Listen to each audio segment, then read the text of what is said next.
All right, now Ron in Trumbull, Connecticut. What's up, Ron? Ron going once? No. Dave in West Orange. Go ahead, Dave. Hey, Mike, how's it going? Good, what's up? Long-time listener. Wish you the best of luck. Thank you, what's up? Like 3 weeks ago, I was driving in my car trying to think of the best Mike moment, and then it happened. It was the day when Papa John went against, his stock dropped, and then you said the best line ever. Papa John throws a pizza pie in the face of Roger Goodell, and I just could not stop laughing. I had this visual of him getting hit in the face with a pie. Hey, Papa, listen, Papa took on everybody. He was unhappy. His pies, his pie didn't rise. His earnings didn't rise. He took a shot at the NFL. Last year, a couple years ago, he's kissing Peyton after the Super Bowl. Now he's jumping all over the NFL. Jonathan in Jersey. What's up, Jonathan? Hi, Mike. Thanks for taking the call. Yeah, what's happening? We're going to cherish these last 10 days or 2 weeks. Well, thank you. I wanted to discuss replay with you for a second. I think most of us agree that replay should be for correcting gross errors or those plays that were obviously sketchy to the naked eye and not to find and fix like microscopic mistakes. I was wondering what you thought of an idea. I think the simplest way to maybe prevent that would be for all the sports to have a hard clock on the review, like a short, hard clock, let's say 45 seconds or 1 minute, and to really stick to that clock. And if you stick to that clock, then you just don't have time to sort of... See, Jonathan, what you're doing, though, is then you're making it about a speed game to whether they can get the call, and then they get the call 10 seconds too late, and they get the other call. See, that plays against even having replay, because if you just turn it in to beat the clock, it doesn't serve its purpose. The problem is it's now hunting and pecking for things it wasn't suggested to do. It was out there. The original thought of replay was to overturn the egregious mistake, so that if you had a terrible call, like the one that went against the Oilers against the Steelers, which really was the game that more than anything else started the talk way back when of replay. If that was the case, you want to overturn that. You want to overturn the one where you say, how the heck is this? I mean, come on now. The ball's 8 feet fair. Or, look at him. He never had the ball, or whatever it might be. The point is, you've gotten to the point now where after every touchdown, you've taken all the spontaneity out of the sport, because you have to wait, because you know it's going to be replayed. So now if it's controversial at all, if there's any semblance of anything in there, now you have to sit there and wait for 3 minutes for the guys to make a decision, and then to have it signaled that, all right, the touchdown's good, so now you can celebrate. You don't know if you can celebrate every touchdown. You don't celebrate a touchdown until after the signal's given that it's a touchdown. So you basically have taken the more exciting part of the game and minimized it. And to me, the idea of replaying every touchdown is wrong.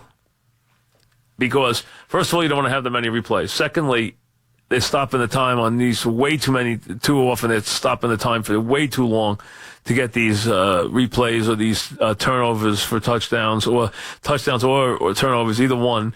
To get every one of them reviewed is very difficult and time consuming, and you have that, and a lot of times you're not turning it over anyway. And then this year they went to really more of, well, if you called it one way, then it's harder to overturn it the other way. So you're now taking that into account.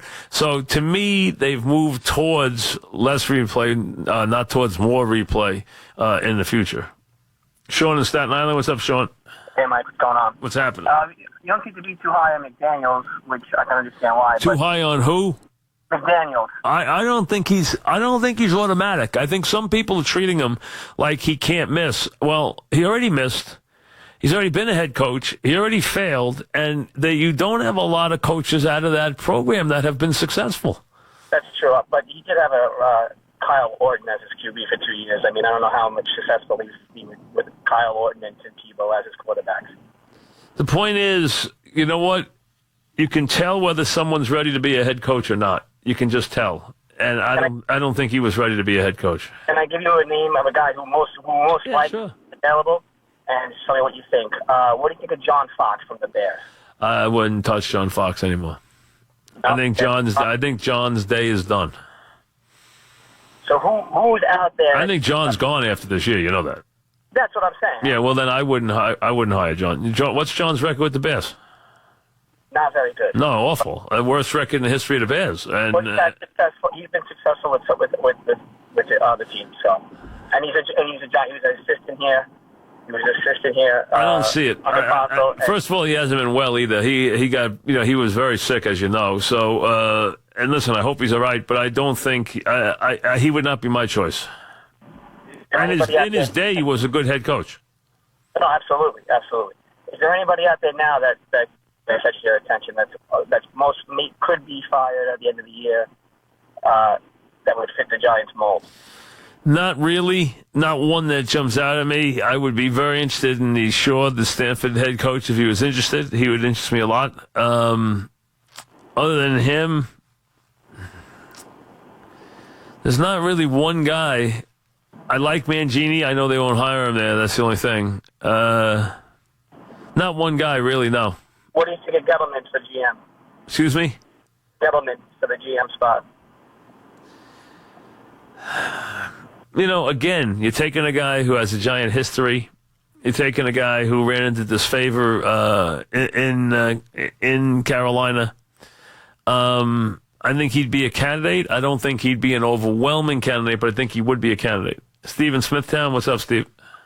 Hey, Mike. As far as potential head coach, and I must be missing something, okay? I'll take him as my head coach any day of the week. Why his name does not come up, I don't know. I'm sure there's a reason.